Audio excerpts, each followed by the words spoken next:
قرآن مجید کو پڑھ کر اور پھر سمجھ کر اور پھر اس پر عمل کر کے گزار لی، اس نے اپنے دونوں جہان خوبصورت بنا لیے۔ اور جس نے قرآن مجید سے رخ پھیر لیا اور قرآن مجید کی طرف دھیان اور توجہ نہ دیا اور زندگی ایسے ہی گزار کے چلا گیا،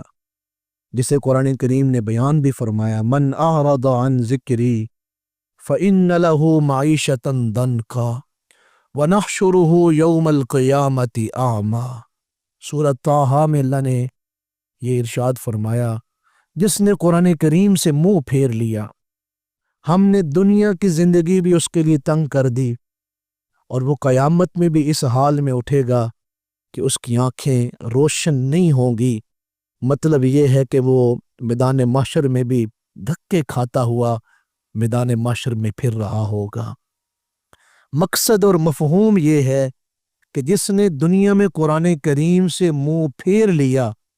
وہ دنیا میں بھی دھکے کھا رہا ہے، وہ روز محشر بھی دھکے کھا رہا ہے۔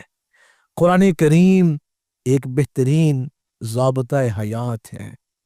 دونوں جہانوں کی کامیابی عطا کرنے والی کتاب ہے، سینوں کو منور اور روشن کرنے والی کتاب ہے۔ حدیث مبارکہ ہے کہ جیسے لوہے کو پانی سے زنگ لگ جاتا ہے، ایسے دلوں کو بھی گناہوں کی کثرت کی وجہ سے زنگ لگ جاتا ہے۔ تو صحابہ کرام نے عرض کی، یا رسول اللہ صلی اللہ علیہ وآلہ وسلم، اگر دلوں کو زنگ لگ جائے پھر ہم ان دلوں سے زنگ کو اتار کیسے سکتے ہیں؟ تو حضور نے ارشاد فرمایا، قرآن مجید کی تلاوت کرنے والا شخص اور موت کو کثرت کے ساتھ یاد کرنے والا شخص اپنے دل کو زنگ سے پاک کر لیتا ہے، اس کا دل ستھرا ہو جاتا ہے اور اس کے دل پر کوئی زنگ نہیں رہتا۔ قرآن کریم دلوں کو روشن کرنے والی کتاب ہے، دلوں کو منور کرنے والی کتاب ہے۔ انسان کے سارا جسم تندرست ہو، دل تندرست نہ ہو تو اس کا جسم تندرست نہیں۔ اگر سارا جسم عبادت میں لگا ہوا ہے لیکن دل عبادت میں نہیں، تو وہ ایسا ہے کہ اس کا جسم بھی عبادت میں موجود نہیں۔ دل کیسے سنورے گا، دل کیسے خوبصورت بنے گا؟ قرآن کریم کی تلاوت کی وجہ سے۔ قرآن کریم کی تلاوت کو معمول بنا لے۔ میں نے ایک موقع پر حدیث شریف بیان کی تھی، اسی جگہ پر شاید آپ کو یاد ہو کہ آقا کریم صلی اللہ علیہ وآلہ وسلم نے ارشاد فرمایا، جو شخص روزانہ صبح قرآن مجید کی تلاوت کا اہتمام کرتا ہے، وہ اپنی زندگی کا حصہ بنا لیتا ہے کہ میں نے صبح کے وقت قرآن کریم کی تلاوت کرنی ہے۔ جب وہ بڑھاپے میں آئے گا تو اللہ اس کو باوقار بڑھاپا عطا فرمائے گا۔ حالانکہ انسان کی دنیاوی زندگی کا سب سے مشکل جو دور ہے وہ بڑھاپے ہے، اور بڑھاپے میں انسان کتنی مشکلات کا شکار رہتا ہے۔ اللہ تعالیٰ اللہ کے پیارے حبیب صلی اللہ علیہ وآلہ وسلم نے ارشاد فرمایا، جو زندگی میں صبح قرآن مجید کی تلاوت معمول بنا لے، پھر ہمارا اس سے وعدہ ہے کہ اللہ اسے بڑھاپا، عظیم بڑھاپا عطا فرمائے گا، جو عزت والا بڑھاپا ہوگا اور وقار والا بڑھاپا ہوگا۔ وہ بڑھاپے میں تو ہوگا لیکن وہ بڑھاپا عزت کے ساتھ اور وقار کے ساتھ گزار رہا ہوگا۔ ویسے بھی اہل اللہ نے لکھا ہے کہ جن گھروں میں قرآن مجید کی تلاوت نہیں ہوتی، یا چند سورتوں کی تلاوت نہیں ہوتی، یا چند آیات مبارکہ گھروں میں نہیں پڑھی جاتی،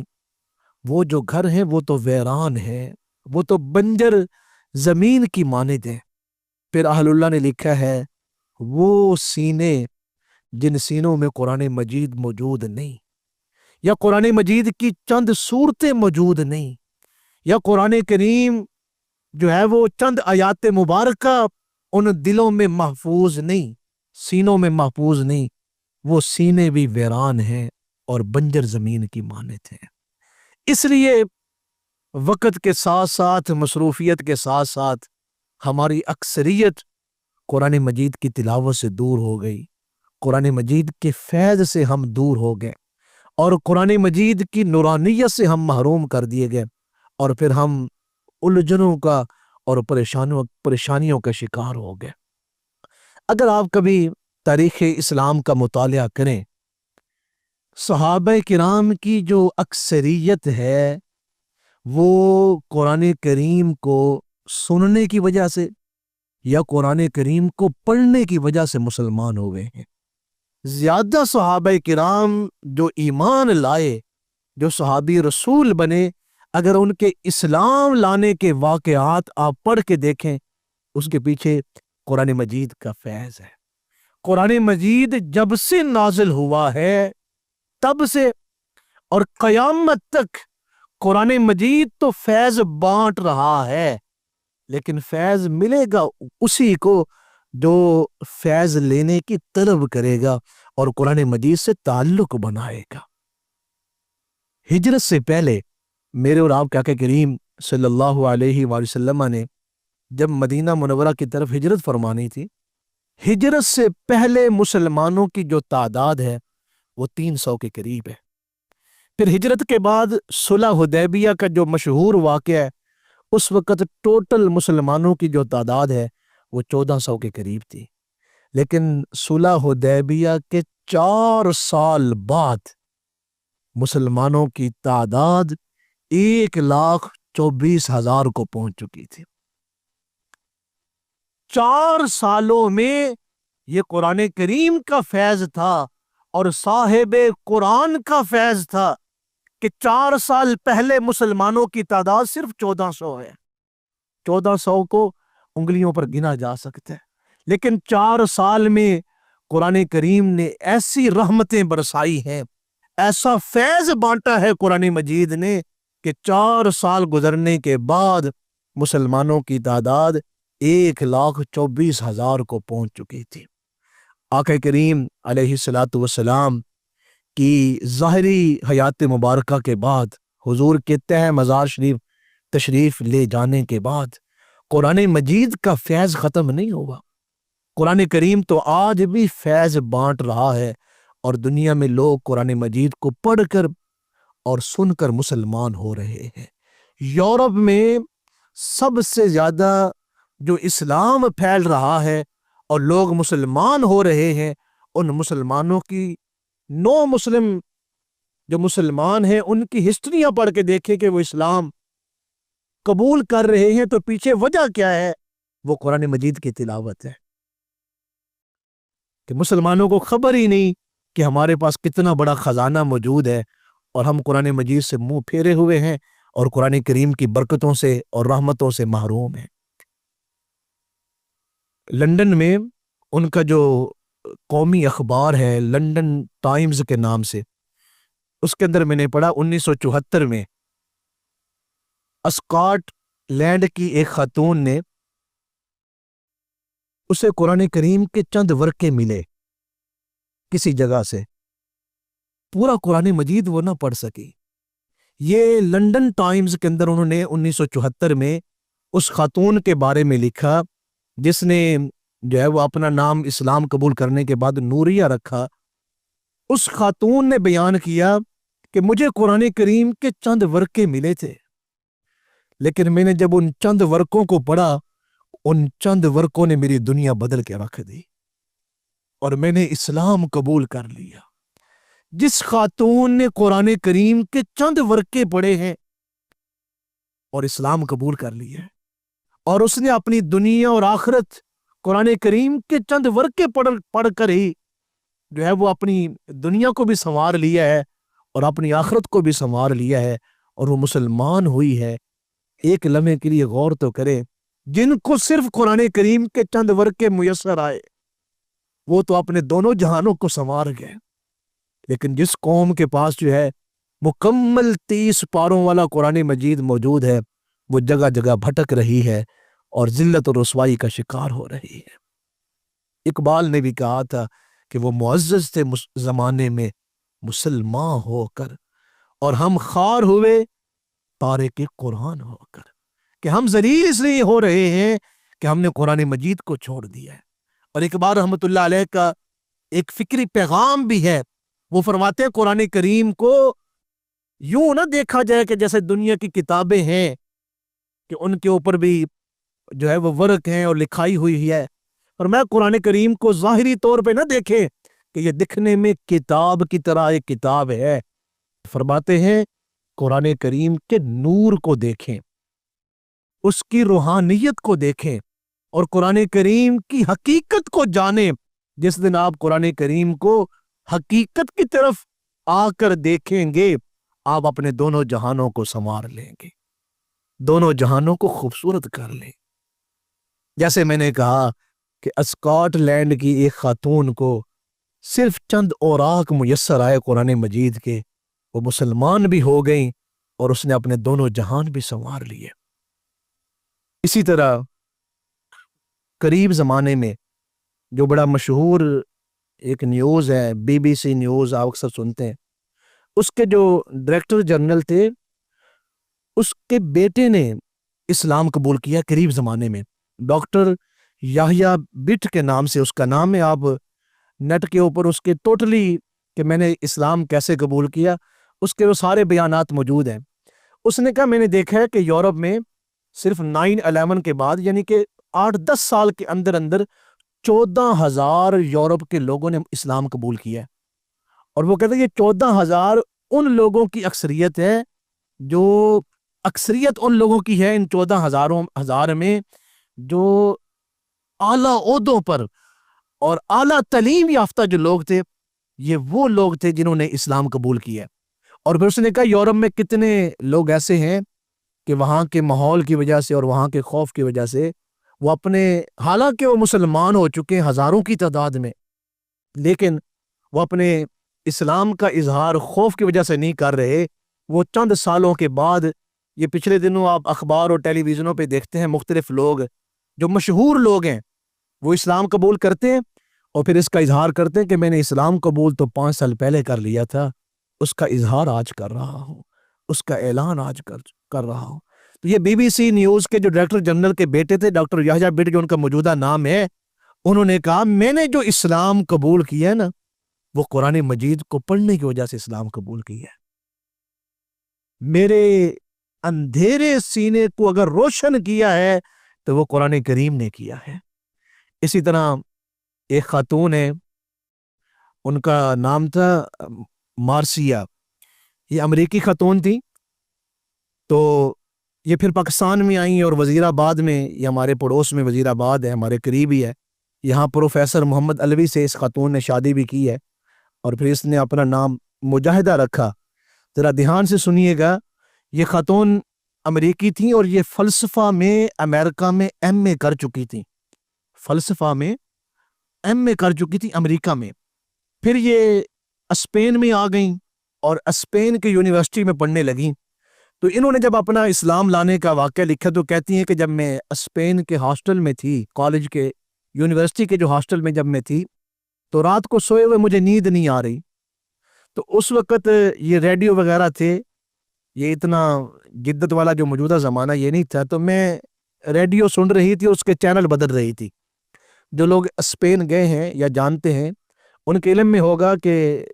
اسپین کی جو سرحد ہے، جو بارڈر ہے، اس بارڈر کے ساتھ ایک مسلمان ملک بھی لگتا ہے، مراکش، جسے مروکو ہم کہتے ہیں۔ تو یہ خاتون کہتی ہیں کہ میں وہ چینل بدل رہی تھی، تھوڑی بے چین تھی اور بے سکون تھی، تو میں چینل بدل رہی تھی، تو ریڈیو کے اوپر اچانک چینل بدلتے ہوئے قرآن کریم کی تلاوت میں نے سنی۔ یعنی میرے ریڈیو پر سگنل آ گئے، قریب جو مسلمان ملک تھا اپنا مروکو، مراکش، تو اس کے چینل آئے تو وہاں اس چینل پر قرآن مجید کی تلاوت ہو رہی تھی۔ تو کہتی ہے مجھے پیدا کرنے والے کی قسم ہے، حالانکہ میں نہیں جانتی تھی کہ یہ قرآن مجید ہے، جب میں سن رہی تھی میں یہ نہیں جانتی تھی کہ یہ مسلمانوں کی کتاب کی تلاوت ہو رہی ہے، لیکن وہ سوز اتنا تھا اور سکون اتنا تھا کہ میں وہ سنتی رہی۔ میں نے سنتے سنتے اگلے دن پھر میں نے اس کی تحقیق شروع کی کہ یہ کیسی آواز ہے، یہ کیا پڑھا جا رہا ہے۔ پھر مجھے بتایا گیا کہ یہ مسلمانوں کی کتاب قرآن کریم ہے۔ بس یہ ریڈیو پر تلاوت سننا میرے اسلام لانے کا سبب بن گیا، اور میں اسلام لے آئی۔ اور پھر اس نے اس کے اوپر کافی دیر کام بھی کیا ہے کہ قرآن مجید کتنی اپنے اندر برکتیں سمائے ہوئے ہیں اور کتنی رحمتیں سمائے ہوئے ہیں۔ 2 واقعات میں نے آپ کے سامنے عرض کیے ہیں، ایک بات اور عرض کر رہا ہوں جو بڑی ایمان افروز ہے۔ حضرت سیدنا شیر خدا رضی اللہ تعالی عنہ فرماتے ہیں، اگر کوئی شخص یہ چاہتا ہے نا کہ میں دنیا میں رہ کر جنت کے پھل کھاؤں اور میوے کھاؤں، اگر یہ محسوس کرنا چاہتا ہے کہ جنت کے میوے جو ہیں وہ کتنے لذیذ ہیں، تو وہ دنیا میں بھی انسان کھا سکتا ہے۔ تو سائل نے کہا دنیا میں بیٹھ کر انسان جنت کے میوے کیسے حاصل کر سکتا ہے اور کیسے کھا سکتا ہے؟ تو حضرت شیر خدا رضی اللہ تعالی عنہ نے ارشاد فرمایا، جو شخص صبح کی نماز کے بعد قرآن کریم کی تلاوت کرتا ہے وہ ایسے ہے کہ وہ جنت کے میوے کھا رہا ہے۔ جنت کے میووں میں اگر کوئی لذت دنیا میں محسوس کرنا چاہتا ہے جنت کے میووں کی، کہ اسے چاہیے کہ وہ صبح کی نماز کے بعد قرآن مجید کی تلاوت کیا کرے۔ حالانکہ ایک بڑی عظیم حدیث مبارکہ بھی ہے، قرآن مجید پڑھنا تو کیا ہی بات ہے، حدیث شریف میں ہے کہ جس نے ایک مرتبہ زندگی میں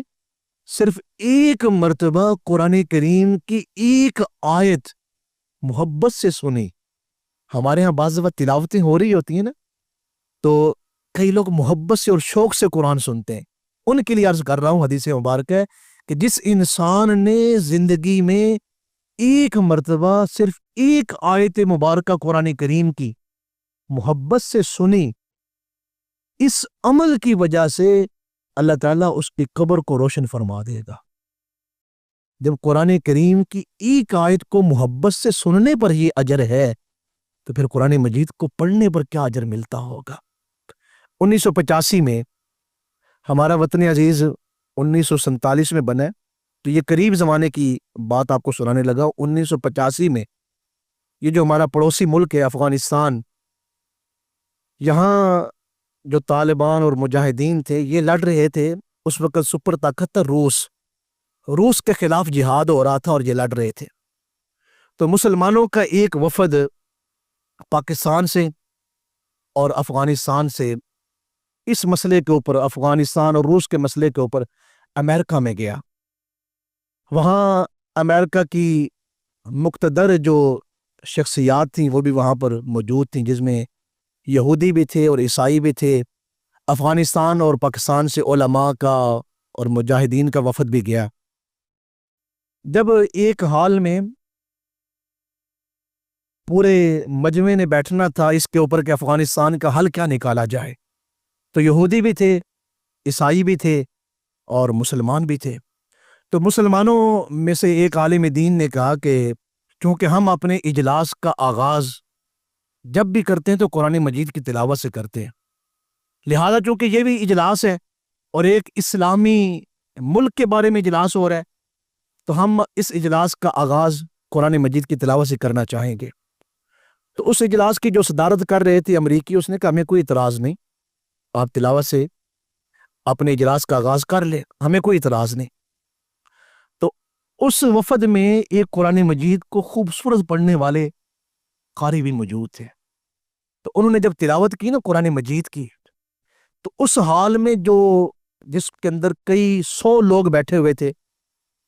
چند ایک مسلمان تھے اور اکثریت وہاں غیر مسلموں کی بھی تھی، جس میں یہودی تھے اور عیسائی تھے۔ تو وہ علماء نے کیا کہا، کہتے ہیں کہ جیسے ہی قرآن پڑھنے والے نے قرآن مجید کی تلاوت کی نا، بے شک وہ قرآن مجید کو سمجھتے نہیں تھے، عربی کو نہیں جانتے تھے امریکی، عیسائی اور یہودی، لیکن قرآن مجید کی جو مٹھاس تھی وہ سن کر جھوم رہے تھے، اور ایسے لگ رہا تھا کہ جیسے تلاوت ختم ہوگی یہ اسلام لے آئیں گے۔ کہتے ہیں جب تلاوت ختم ہوئی نا، قرآن مجید کی تلاوت ختم ہوئی، تو ایک عالم دین نے موقع سے فائدہ اٹھایا، تو وہاں یہودیوں کا جو مذہبی رہنما تھا، جو ان کی قیادت کر رہا تھا، تو اسے کہا مسلمانوں کے عالم دین نے، اور وہ پاکستان سے تھے، انہوں نے کہا کہ چونکہ ہم نے اپنے اجلاس کا آغاز آسمانی کتاب جو ہماری مذہبی کتاب ہے قرآن کریم سے کیا ہے، تو ہم چاہتے ہیں کہ آپ بھی اپنی تورات کی چند آیات پڑھ دیں تاکہ آپ کی طرف سے بھی آغاز ہو جائے۔ تو اس یہودی جو ان کا مذہبی رہنما تھا، اس نے کہا میں تو اپنی تورات کو صرف دیکھ کے پڑھ سکتا ہوں، زبانی نہیں پڑھ سکتا کیونکہ مجھے زبانی نہیں آتی۔ پھر اس عالم دین نے عیسائی جو ان کا مذہبی رہنما تھا، جسے وہ فادر کہتے ہیں، کیا کہتے ہیں؟ فادر کا معنی کیا ہوتا ہے؟ ماشاءاللہ ایک دو ساتھی نے بتایا، باقیوں کو نہیں پتا۔ فادر کا معنی کیا ہوتا ہے؟ باپ۔ جو عیسائیوں کا مذہب کے پاس کوئی چیز آسمانی دین جو تھا وہ ان کے پاس موجود نہیں، وہ بگاڑ دیا گیا، لیکن پھر بھی وہ اپنے مذہبی رہنما کو کیا مانتے ہیں؟ اور ہم مسلمان علماء کے لیے کون سا لفظ بولتے ہیں؟ ہم اپنے علماء کو جن کو انبیاء کا وارث کہا گیا انہیں گالیاں دے رہے ہیں اور انہیں برا بھلا کہہ رہے ہیں، اور جن کے پاس ان کے دین کی اصل باقی نہیں کہ ان کی آسمانی کتابیں تبدیل کر دی گئی اور سارا کا سارا دین بدل دیا گیا، وہ اپنے مذہبی رہنماؤں کو فادر کہہ کے بلا رہے ہیں اور ان کی قدر کر رہے ہیں، اور جن کے پاس دین محفوظ ہے، قرآن کریم کی شکل میں موجود ہے، وہ علماء کی شان میں جو ہے طرح طرح کے بےہودہ الفاظ بول رہے ہیں۔ تو یہ ایک لمحہ فکری ہے، مصرف نہیں جانا چاہتا۔ تو مسلمان عالم دین نے اس فادر سے کہا کہ نہیں، یہودی مذہبی رہنما نے جو ہے وہ کہا ہے کہ ہمیں تو اپنی کتاب تورات جو ہے وہ زبانی نہیں آتی، آپ ہی چند آیات انجیل میں سے پڑھ دیں اس نشست میں، کیونکہ آپ کے کافی پیروکار یہاں عیسائی بیٹھے ہوئے ہیں۔ تو اس نے کہا کہ بڑی غور طلب بات ہے۔ اس فادر نے کہا کہ بات یہ ہے، ہمارے پاس جو انجیل ہے نا وہ متغیر ہے، کچھ اس میں اللہ کا کلام ہے، کچھ جو ہے وہ لوگوں کا کلام ہے۔ تو مسلمان عالم دین نے کہا کہ ہمیں کوئی اعتراض نہیں، جو اللہ کا کلام ہے نا انجیل میں، اب وہ چند آیات پڑھ دیں۔ اب ذرا دلوں کو تھام کے سنیں، ہم کتنے خوش نصیب ہیں، کاش کہ ہم اپنے مقام اور مرتبے کو سمجھتے۔ تو اس عیسائی فادر نے کہا کہ ہمیں پوری دنیا میں جتنے بھی عیسائی ہیں، کسی عیسائی کو اس بات کا علم نہیں ہے کہ ہمارے انجیل میں اللہ کا کلام کون سا ہے اور انسانوں کا کلام کون سا ہے۔ اس کی وجہ کیا تھی کہ تورات اور انجیل اور دیگر جو صحائف اللہ نے اتارے نا، تو ان کی حفاظت کا ذمہ اللہ نے لوگوں کے اوپر ڈال دیا کہ ہم نے کتاب تمہیں دے دی ہے، اس کی حفاظت تم نے کرنی ہے۔ لیکن جب قرآن مجید عطا کیا گیا، فرمایا انا نحن نزلنا الذکر وانا لہ لحافظون، 4 مرتبہ اللہ نے خود کو اپنی طرف بات کو مخاطب کیا، ہم ہی ہیں جس نے قرآن مجید کو نازل کیا اور ہم ہی اس کی حفاظت کرنے والے۔ وہ پاکستان سے وفد جو 1986 میں روس اور افغانستان کے جنگ کا حل نکالنے کے لیے جو علماء کا وفد گیا ہوا تھا، جب مسلمان عالم نے یہ بات کی تو یہودی ان کا مذہبی رہنما بھی خاموش رہا، عیسائی بھی ہمت ہار گئے، انہوں نے کہا جی ہمیں تو پتہ ہی نہیں ہے کہ انجیل میں جو آیات ہیں وہ انسانوں کا کون سا کلام ہے اور اللہ کا کون سا کلام ہے۔ اس قدر تحریف ہو گئی ہے اور اس قدر بدل دیا گیا ہے کہ دنیا کے کسی عیسائی کے علم میں یہ بات نہیں۔ تو فرمایا جب یہ اجلاس ختم ہوا اور لوگ جب باہر نکلے، کتنے یہودی ایسے تھے اور کتنے عیسائی ایسے تھے جو باہر اس حال میں نکل رہے تھے کہ ان کی زبان پر کلمہ جاری ہو چکا تھا، اور ان کے اسلام لانے کی وجہ کیا تھی کہ پاکستان سے گئے ہوئے ایک قرآن مجید پڑھنے والے کی تلاوت انہوں نے سنی، حالانکہ وہ تو امریکی تھے، انہیں تو عربی سے کوئی وہ نہیں تھا، آشنائی نہیں تھی کہ عربی میں جو تلاوت ہو رہی ہے، لیکن قرآن مجید کے الفاظ میں اتنی مٹھاس ہے، اگر دل طالب ہوں تو چند آیات مبارکہ بھی دل میں اتر جائیں تو انسان اپنی دنیا بھی سنوار لیتا ہے اور انسان اپنی آخرت کو بھی سنوار لیتا ہے۔ کاش کہ مسلمان بھی غور کرے کہ اللہ تعالیٰ نے ہمیں کتنی عظیم کتاب عطا فرمائی ہے۔ سیدنا امیر المومنین فاروق اعظم رضی اللہ تعالیٰ عنہ، ان کے اسلام لانے کی جو وجہ ہے پیچھے، وہ قرآن مجید کی تلاوت ہے۔ بہن سے قرآن مجید کی تلاوت کی آواز سنی گھر کے دروازے پر اور دنیا بدل گئی۔ حضرت طفیل دوسی رضی اللہ تعالیٰ عنہ عظیم صحابی رسول ہے، ان کے اسلام لانے کی جو وجہ ہے، آقا کریم صلی اللہ علیہ وسلم پڑھ رہے ہیں صحن حرم میں قرآن مجید کی آیات مبارکہ، چند آیات مبارکہ سنیے قرآن کریم کی، اور طفیل دوسی اسلام لے آئے ہیں۔ تاریخ اٹھا کے دیکھ لیں، اسلام اتنی تیزی سے پھیلا ہے اس دور میں بھی، دور نبوت ظاہری حیات مبارکہ میں، جیسے میں نے شروع میں کہا کہ جس دن حضور نے ہجرت فرمائی ہے مدینہ منورہ کی طرف، ہجرت مدینہ سے پہلے مسلمانوں کی تعداد 300 ہے، پھر صلح حدیبیہ کے موقع پر مسلمانوں کی تعداد صرف 1400 ہے، اور صلح حدیبیہ کے 4 سال بعد مسلمانوں کی تعداد 1,24,000 کو ہو چکی تھی۔ 1,24,000 کے بعد آج مسلمانوں کی تعداد کس قدر زیادہ ہے، اور مسلمان کس قدر تیزی سے اسلام بالخصوص امریکہ، یورپ اور فرانس میں اس قدر تیزی سے پھیل رہا ہے کہ مختلف وہاں کے جو نمائندے ہیں، صحافی ہیں، وہ اس بات کا خدشہ اپنے اپنے اخبارات میں یہ کر چکے ہیں کہ جب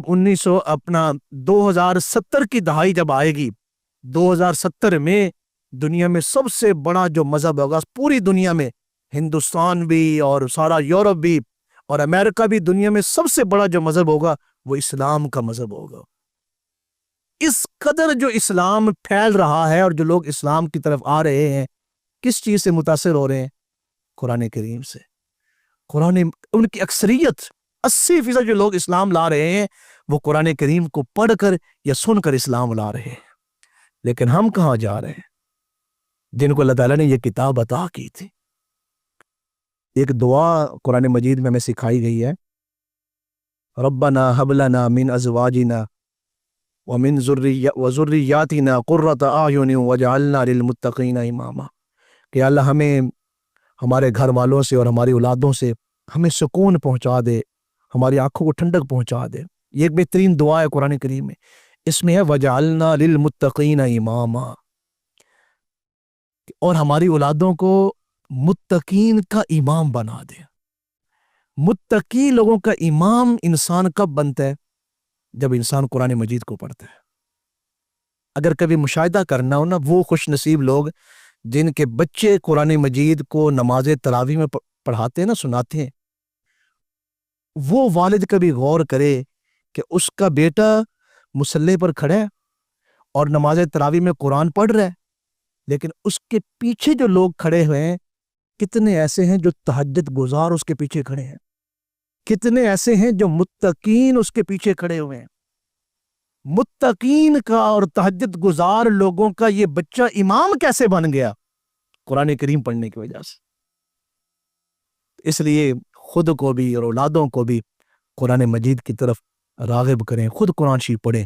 اولادوں کو قرآن شریف پڑھائیں۔ رمضان شریف آ رہا ہے، رمضان شریف میں اس حال میں داخل ہوں۔ ہمیں وہ زمانہ یاد ہے جب گھر میں بیٹیاں، بہنیں اور بھائیوں کا مقابلہ ہوتا، میاں اور بیوی کا مقابلہ ہوتا کہ ہم نے رمضان شریف میں اتنے قرآن پڑھنے ہیں، ہم نے رمضان شریف میں اتنے قرآن پڑھنے ہیں۔ لیکن عرصہ ہو گیا یہ چیزیں سنے ہوئے، اور پھر آتے ہیں لوگ مختلف لوگوں کے پاس جی کہ گھر میں بے سکونی ہے، وسائل بھی زیادہ ہیں۔ آپ ایک لمحے کے لیے غور تو کریں، ہمیں کہا جاتا ہے نا کہ سائنس نے بڑی ترقی کی ہے، ہم بھی کہتے ہیں کہ سائنس نے بڑی ترقی کی ہے، کہ سائنس جب تک سائنس نے ترقی نہیں کی تھی، انسان کے جسم تھکے ہوئے تھے، لوگ پیدل سفر کرتے، گھوڑوں پر سفر کرتے، اونٹوں پر سفر کرتے، پھر سائنس نے ترقی کی، گاڑیاں آ گئیں، جہاز آ گئے اور سکون مل گیا، موبائل مل گیا۔ لیکن ایک بات میں آج بھی آپ سے کہنا چاہتا ہوں، سائنس نے ترقی کر کے انسانی جسموں کو تو سکون پہنچایا ہے، لیکن انسانی ذہنوں کو پریشانیوں میں ڈال دیا ہے۔ جسم تو سکون میں ہے لیکن ذہن تھکے ہوئے ہیں۔ ذہنوں کا سکون سائنس نہیں دے سکتی، ذہنوں کا سکون اور دلوں کا جو سکون ہے، الا بذکر اللہ تطمئن القلوب۔ انسان اگر ذہنی سکون چاہتا ہے تو اسے دین کی طرف آنا پڑے گا اور اسلام کی تعلیمات پر عمل کرنا پڑے گا۔ اللہ ہمیں عمل کی توفیق نصیب فرمائے۔ وما علیہ الا البلاغ المبین۔